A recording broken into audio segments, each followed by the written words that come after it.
تمہیں اس نعرے کی اہمیت کا پتہ مرنے کے بعد چلے گا، جب نمازیں منہ پہ مار دی جائیں گی، جب روزے تولے نہیں جائیں گے، اور فرشتے ایک دوسرے سے کہیں گے کہ اس کی ضمیر کے کتاب کے ورق الٹ کے دیکھو، اس نے زندگی میں کتنی بار خلوص سے یا علی کہا تھا۔ انا للہ و انا الیہ راجعون۔ یہ اہل شرک ہیں جو اللہ کے شریک مقرر کر کے پھر ان سے وہ محبت کرتے ہیں جو اللہ سے کرنی چاہیے، بلکہ اللہ سے بڑھ کر ان سے محبت کرتے ہیں۔ تو لوگوں، یہ چاروں قسم کا شرک، شرک اکبر، ان میں جو داخل ہو جائے، جس کے عقیدے اس کے مطابق بن جائیں، جس کے اعمال افعال اس کے مطابق بن جائیں، تو وہ کلمہ پڑھنے کے باوجود اسلام سے اس کا رشتہ ختم ہو کر وادی کفر میں چلا جاتا ہے۔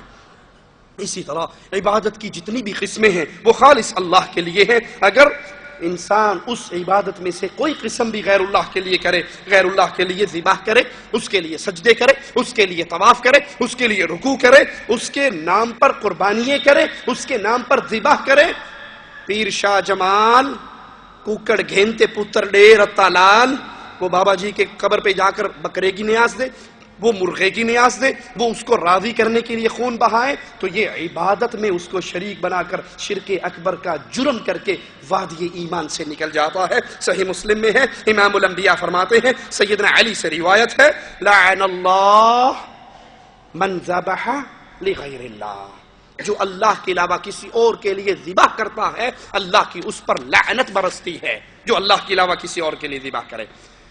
نواقض اسلام میں سے دوسرا، اگر انسان اپنے اور اللہ کے درمیان کچھ واسطے بنا لے، ان سے دعائیں مانگے، ان سے شفاعت طلب کرے، انہی پر بھروسہ کرے، اللہ اور اپنے درمیان کچھ واسطے بنا لے، ان واسطوں سے مانگے، ان کو پکارے، ان سے شفاعت طلب کرے، انہی پر بھروسہ کرے، تو یہ بالاجماع وادی ایمان سے وادی کفر کی طرف منتقل ہو جاتا ہے۔ اور ہر دور میں مشرکین اولیاء اللہ کو اس لیے پکارتے کہ وہ یہ سمجھتے تھے کہ یہ اولیاء اللہ کے دربار میں ہمارے سفارشی ہیں، ان کے وسیلے سے ہماری حاجتیں پوری ہوتی ہیں، ہماری ضرورتیں پوری ہوتی ہیں۔ مشرکین مکہ بھی اللہ کے علاوہ جن کی عبادت کرتے تھے، ان کو نفع نقصان کا مالک نہیں مانتے تھے، بلکہ اپنے اور اللہ کے درمیان واسطہ بنا لیا تھا۔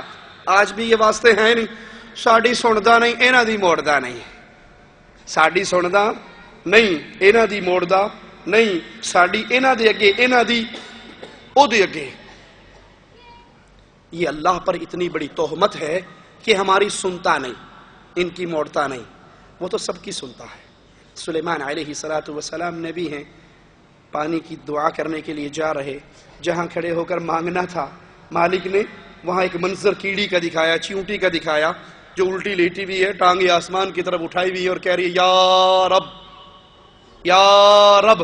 واسطہ ہے سلیمان دا یا رب نہیں، واسطہ ہے سلیمان کے صحابہ کا یا رب نہیں، واسطہ ہے پنجتن پاک کا یا رب نہیں، یا رب انی خلق من خلقک، اللہ میں بھی تو تیری مخلوق ہوں، مانتی ہوں کہ سلیمان پیاسا ہے لیکن میں بھی تو پیاسی ہوں، مانتی ہوں کہ سلیمان تیرا بندہ ہے، میں بھی تو تیری ہوں، مجھے بھی تو پیاس لگی ہے، اللہ مجھے پانی پلا۔ سلیمان علیہ السلام کہتے ہیں ارجعوا، چلو گھر چلتے ہیں، واپس چلتے ہیں۔ ساتھی کہتے ہیں مانگنے کے لیے آئے تھے، پانی کے سوال کے لیے آئے تھے، پیاسے تھے، زمین پیاسی، انسان پیاسے، جانور پیاسے، مانگ تو لو۔ کہا نبی کے مانگنے سے پہلے ایک چیونٹی نے مانگ لیا ہے، عرش والے نے نبی سے پہلے اس کی سن لی ہے۔ میرے رب پر یہ الزام لگانے والوں، ہماری سنتا نہیں ہے، ان کی موڑتا نہیں ہے، یہی جرم کفار مکہ کا تھا۔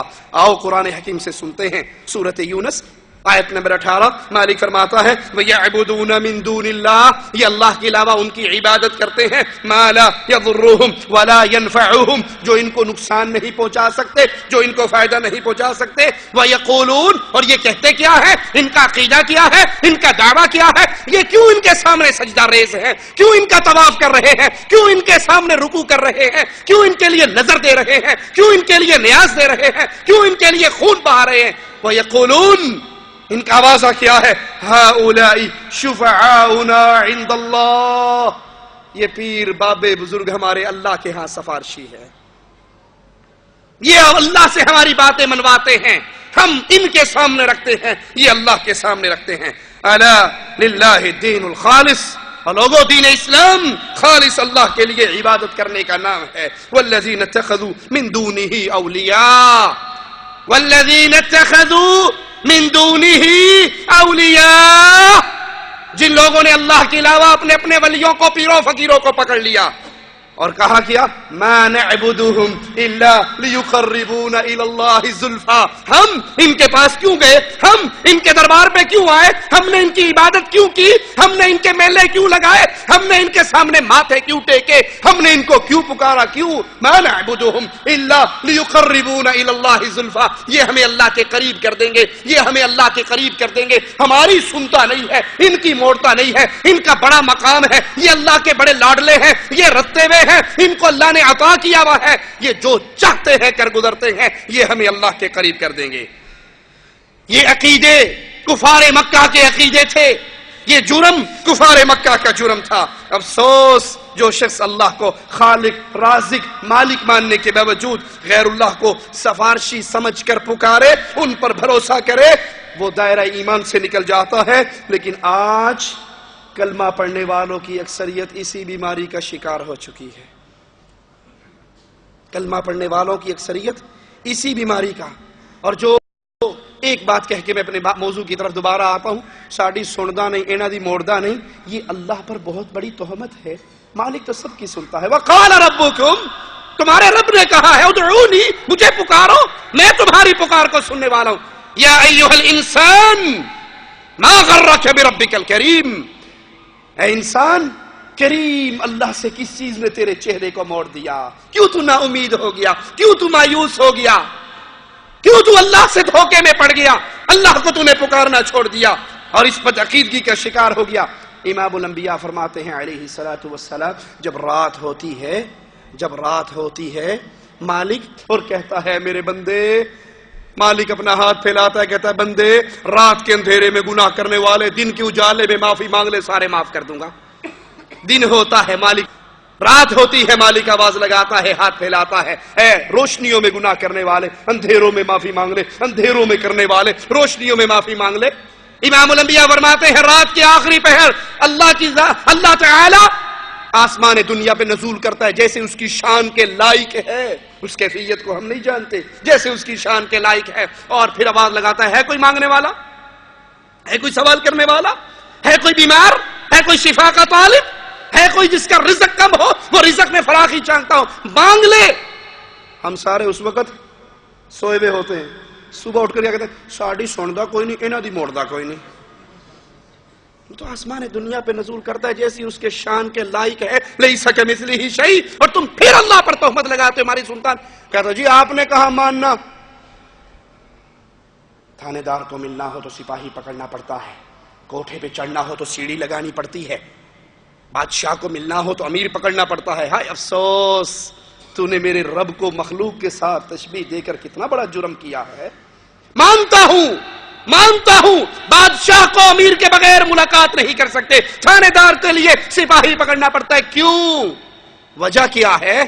اس لیے کہ تھانے دار کا دروازہ بند ہے، بادشاہ کا دروازہ بند ہے، امیر کا دروازہ بند ہے، وزیر کا دروازہ بند ہے. ارے رب کی رحمت کے دروازے تو ہمیشہ کے لیے کھلے ہیں. جب تک تیری روح تیرے حلق میں نہیں اٹک جاتی اس وقت تک توبہ کا دروازہ کھلا ہے.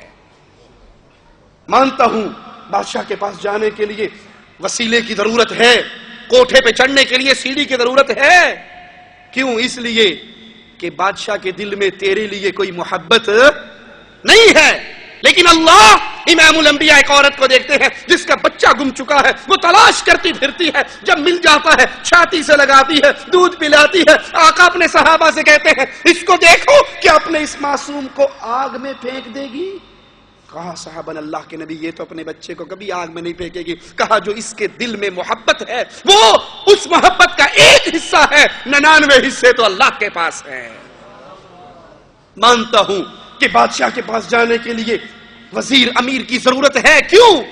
اس لیے کہ بادشاہ کے خزانے اگر کچھ آپ کو دے گا تو کم ہو جائیں گے. وَلِلَّهِ خَزَائِنُ السَّمَاوَاتِ وَالْأَرْضِ، زمین و آسمان کے سارے خزانے اللہ کے پاس ہیں. وہ مالک فرماتا ہے میرے بندو، لو اولکم وآخرکم، اول آخر جن انس